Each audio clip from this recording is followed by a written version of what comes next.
वहीं भारतीय राजनीति में इन दिनों एक शब्द बड़ा चर्चा का केंद्र बना हुआ है, ओबीसी, जिस पर आए दिन राजनीति का पारा गर्मा जाता है। और जब बात चुनाव की आती है तो इस शब्द के मायने और बढ़ जाते हैं। तभी तो छत्तीसगढ़ की सियासी लड़ाई में ओबीसी का मुद्दा कांग्रेस का हथियार बनने जा रहा है।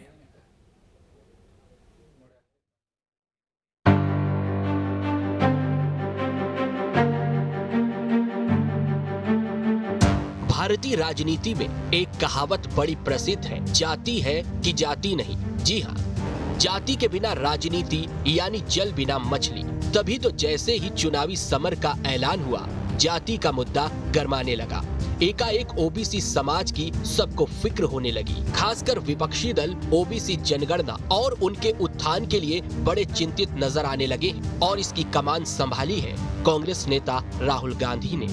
हमारी सिंपल सी बात है, हम सब ने निर्णय ले लिया है कि हिंदुस्तान के भविष्य के लिए कास्ट सेंसस जरूरी है।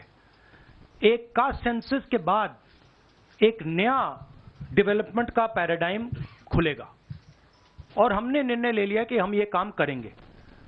तो ये मैं आपको आज बता रहा हूं कि कांग्रेस पार्टी इस काम को पूरा करके ही छोड़ेगी।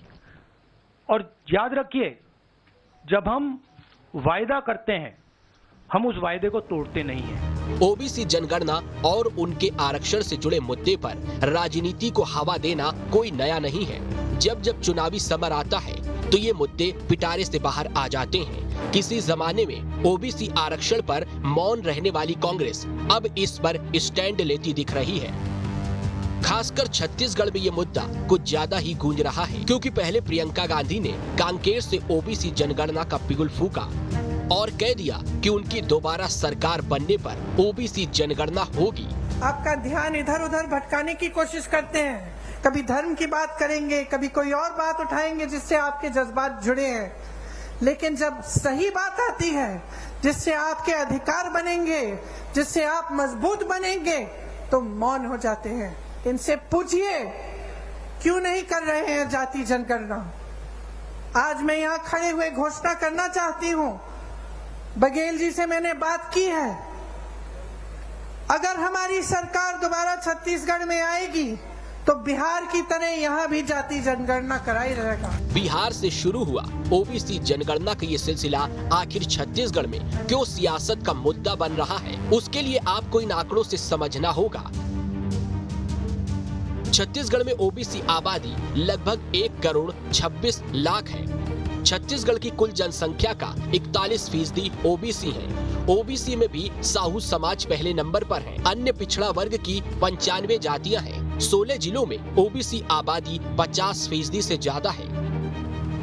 इन ओबीसी आबादी का प्रदेश की राजनीति पर भी असर देखने को मिलता है, क्योंकि चाहे बीजेपी हो या कांग्रेस, दोनों का क्षेत्रीय नेतृत्व ओबीसी चेहरे के पास ही है। छत्तीसगढ़ में ओबीसी वर्ग से 22 विधायक हैं। खुद मुख्यमंत्री भूपेश बघेल ओबीसी वर्ग से हैं। गृह मंत्री ताम्रध्वज साहू, विधानसभा अध्यक्ष चरणदास महंत भी ओबीसी हैं। बीजेपी के प्रदेश अध्यक्ष अरुण साव भी ओबीसी वर्ग से आते हैं।